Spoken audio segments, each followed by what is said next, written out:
Assalamualaikum warahmatullahi wabarakatuh. Selamat berjumpa kembali saudaraku semuanya. Semoga sehat selalu dan semoga selalu dalam hidayah dan rahmatnya Allah subhanahu wa ta'ala. Baik, pada kesempatan ini kita akan melanjutkan lagi tasin bersanad sebagaimana yang terdapat pada buku Aisyah Sigor, yaitu membaca Al-Quran dari 0 sampai dengan mahir, dari anak-anak pemula sampai dengan lansia. Baik, pada kesempatan ini kita akan lanjutkan dan kita sudah kemarin kita sudah membahas sifat huruf shin, dan pada kesempatan ini lanjutan dari huruf hijaiyah shin adalah sod. Ya, ini adalah huruf hijaiyah sod. Ya, sebelum kita membahas sifat-sifat huruf hijaiyah dari sod, maka alangkah baiknya kita mengetahui tempat keluarnya. Ya, tempat keluarnya huruf sod. Tempat keluarnya huruf sod yaitu ujung lidah seperti yang terlihat pada gambar ini. Ujung lidah berada pada dinding, ya. Dinding dalam bagian gigi seri bawah, ya. Ya, seperti yang terlihat pada gambar. Jadi ujung lidah kita letakkan di dua gigi seri bawah seperti ini. Ya. Kemudian kita keluarkan suara, dan suara itu akan keluar di antara dua gigi seri atas dan bawah dari celah ini. Celah kecil ini, suara akan keluar dari celah kecil ini. Ya, sod, so. Untuk ngetes sodnya kita, sod ini benar atau belum, mari kita beri sukun atau tasdid. Kita akan beri sukun dulu. As, suara keluar dari celah ini, kecil ini. As, is, us, as, is, us, seperti itu untuk ngetes. Kalau dia sudah keluar udaranya, ya berarti suara kita, berarti pengucapan sod itu sudah benar karena dia mempunyai sifat. Kalau kita sudah mengetahui letaknya, yang kedua kita harus membahas sifat-sifatnya, ya. Sifat-sifatnya memang sebelum kita masuk ke sifat-sifatnya, memang sod ini yang sama pelafalannya, tempatnya, ya. Tempatnya sod itu ada 3, ya. Sod itu sama ujung lidah bertemu dengan dua gigi seri bawah. Sin sudah kita bahas kemarin, dan zai, ya, zai itu juga sama tempatnya seperti ini. Tapi kita akan kembalikan lagi pada pembahasan huruf hijaiyah sod. Ya, untuk menguji boleh kita letakkan tangan kita di depan sebagaimana biasanya. Sod itu tertutup pita suaranya seperti ini. Kemudian kita letakkan tangan kita atau jari-jari kita di depan. Jari-jari kita di depan pita suara, ya. Pita suara, karena semua suara itu keluar dari pita suara ini. Pita suara berada di sini ketika kita melafazkan sod, pita suara tertutup. Maka kita akan tes as.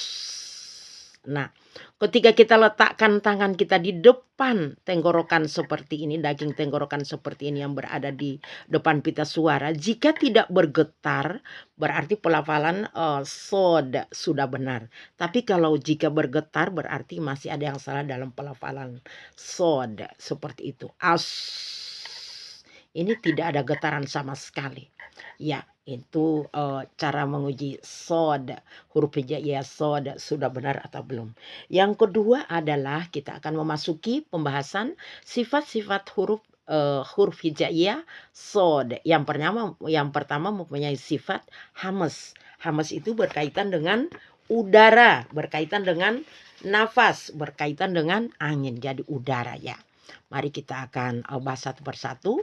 Karena ini berkaitan dengan udara, berarti hamas itu, sod itu berarti harus ada udaranya. Harus ada udara yang keluar, ya. Atau nafasnya harus mengalir, ya. Nafasnya harus mengalir sebagaimana yang sifat yang berada pada sod. Mari kita tes, kita beri sukun. Kita letakkan tangan kita di depan seperti ini. As, ini mengalir udaranya. As, is, us, berarti kan sudah mengalir seperti itu. Kalau kita letakkan di bagian bawah tidak ada getaran berarti sodnya sudah benar. Yang kedua ini sifat untuk menguji sifat hamas, ya. Jadi harus mengalir udaranya. Yang kedua mempunyai sifat rohwa. Ya, mempunyai sifat rohwa. Sifat rohwa itu berkaitan dengan suara. berarti udara nafasnya mengalir, suaranya juga mengalir. Rohwa itu adalah aliran suara. Jadi suaranya harus dialirkan karena pengertian dari rohwa adalah aliran suara. Yang berkaitan dengan suara itu memang ada 3, yaitu sifat rohwa.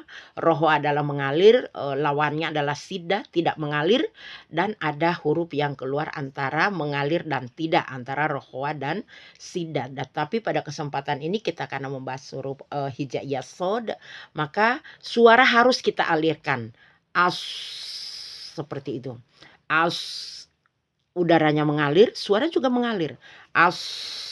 Jadi suara yang terdengar itu adalah suara yang mengalir. Kalau yang kalau udaranya itu kita harus ngetes udara seperti ini. Jadi dua-dua kita harus alirkan. Nafas dan suara harus dialirkan. As, is, us. Seperti itu. Ini adalah sifat yang kedua ya, mempunyai sifat rohwa. Tidak boleh kita mengucapkan as, kita tahan, harus kita alirkan. As, is, us. Seperti itu dan di. Kemudian yang ketiga mempunyai sifat isti'la ya. Isti'la ini berkaitan dengan tebal dan tipisnya suara. Cara menebalkan isti'la adalah menebalkan suara. Cara menebalkan suara, lisan bagian pangkal ya, seperti yang terlihat pada gambar ini. Lisan bagian pangkal, ini bagian ujung atau pangkal, mendekat ke langit-langit bagian pangkal ya, atau bagian akar lisan. Bukan nempel. Jadi ada huruf yang nempel, ada yang tidak ya. Kalau ini tidak nempel, kalau za kan sampai nempel ya. Za nempel. Kalau yang sod tidak nempel, hanya lisan, pangkal lisan atau akar lisan mendekat ke langit-langit bagian atas dari pangkal lisan, seperti yang terlihat pada gambar ini. As, angkat suaranya, angkat lisannya sebagaimana karena dia mempunyai sifat isti'la. Ciri sifat isti'la dengan cara atau tebal, dengan cara mengangkat lisan, pangkal lisan seperti ini, sehingga suara itu menjadi tebal. Kalau lisannya tidak diangkat, suara menjadi tipis, nanti jadi sin. As, ini lisannya datar. Tapi kalau kita angkat seperti ini, suara menjadi tebal. As, is, us, seperti itu. Jadi lisan harus diangkat seperti ini. Itu adalah sifat yang ketiga, sifat isti'la, dengan cara mengangkat lisan atau pangkal lidah atau akar lidah. Kemudian sifat yang keempat adalah itbaqo. Itbaqo ini adalah terkumpul. Jadi suara sudah, karena ini sifatnya tebal, jadi suara itbaqo itu adalah suara terkumpul atau suara diarahkan ke langit-langit bagian dalam sini, atau suara dikumpulkan di bagian dalam sini. Jadi pertama kita mengangkat lisan agar menghasilkan itbaqo ya, agar menghasilkan itbaqo ya. Jadi suara kita kumpulkan, kita angkat seperti ini ya, jadi suara terhimpit di bagian sini. As, as. Jadi so, kalau kita angkat seperti ini dan suara kita himpit, jadi seperti ini suaranya. So, si, su. So, so, so. Bukan so. Kalau ini jadi tipis. Jadi diangkat dulu seperti ini, kemudian suara diarahkan atau dihimpit. Ya, ini dihimpit di bagian sini suara. So, si, su. Jangan lupa meletakkan lisan di bagian gigi seri bawah. So, mengangkat lisan. So, si, su. So, si, su. Seperti itu. Bunyinya seperti itu ya. Ini adalah sifat yang keempat, itbaqo, dengan cara mengumpulkan ya, atau menghimpit suara di bagian sini ya, di bagian akar lidah atau pangkal lisan seperti ini ya. Itu lawan dari itbaqo itu adalah invitah ya, suara tidak boleh dihimpit di sini, tapi suara dikeluarkan, invitah ya. Kalau ini suara harus dihimpit di bagian sini ya. Ya, dihimpit di bagian karena kita harus menebalkan huruf itu ya, tebal ya. Huruf itu harus tebal ya, itu bako ya. Jadi suara harus terhimpit agar menjadi tebal hurufnya. Jadi so, si, su. So, si, su. Akan keluar suara seperti apa yang telah saya praktekkan tadi. Ketika lisan kita letakkan di sini, dan yang kedua adalah mengangkat lisan seperti ini. Kemudian suara kita himpit di sini. Kalau tidak diangkat lisan seperti ini dan suara tidak akan terhimpit di sini, tidak akan menjadi tebal. Jadi kalau kita tidak mengangkat pangkal lidah seperti ini. Seperti ini saya contohkan huruf tipisnya. So, si, su. Bukan so, si, su. Tetapi so, so, so, so, so, si, su. So, si, su. Seperti itu. Ya, baik, ini adalah sifat yang keempat agar pembacaan dalam Al-Quran kita ketika membaca Al-Quran menjadi baik dan benar, harus kita padukan sifat-sifat ini. Dan sifat yang kelima adalah sofir. Nah ini, ya ini sifat yang kelima adalah sofir ya. Memang pembahasan tentang sofir ini itu memang ada di beberapa huruf ya. Sofir itu ada di huruf sin, juga ada di huruf zai, tapi kita tidak membahas itu, kita fokus pada mahrojil huruf sod ya. Sofir itu adalah dosis ya. Memang ada 3 huruf ya, sin, as, is, us, sin, sod, zai itu ya. Ada memang ada 3 huruf ya yang mempunyai sifat sofir. Maka para ulama itu sepakat 3 huruf ini adalah huruf-huruf sofir. Para ulama mengatakan seperti itu, yaitu sin, sod, dan zai. Ini mempunyai dan Imam Al-Jazari juga ketika menjelaskan mahrojil huruf itu beliau mengatakan ada 17 ya mahrojil hurufnya ya, yang dari menurut ulama yang mutabar. Jadi sifat-sifat sofir yang memiliki sifat sofir seperti yang telah saya sampaikan tadi ada 3 huruf, sin, sod, dan zai ya. Jadi ujung lidah bertemu dengan gigi seri bagian bawah, ini yang pertama harus kita ingat ya, seperti itu. Dan suara keluar dari sin. As, as, harus mengalir seperti itu ya. Is, us ya. Memang mengistilahkan sifat. Jadi ada dosis ya. Ada dosis, tetapi huruf itu memang harus ada sifat sofirnya ya, berdosis ya. Ada sifat dosisnya. Jadi pengucapannya itu tidak boleh juga terlalu ini ya, terlalu ditekan, tapi berada. Jadi harus kita hadirkan sifat sofir ini akan ada ketika kita akan mengsofir, itu adalah suara yang tajam ya. Suara itu tajam. Ya, sifat dosis suara tajam itu sifat dari sofir ya. Jadi bagaimana untuk menjadikan suara tajam? Jadi seperti ini, kita angkat pangkal lisan, kemudian kita tebalkan, kemudian kita ucapkan so, as. Tidak boleh lemah, as, is, us, tapi as, is, us, tajam ya. Tajam suaranya, dan itu hanya berada pada ketiga huruf sebagaimana yang saya katakan tadi. Dan sifat sofir itu dia lebih kuat, jadi harus lebih kuat, kita kuatkannya.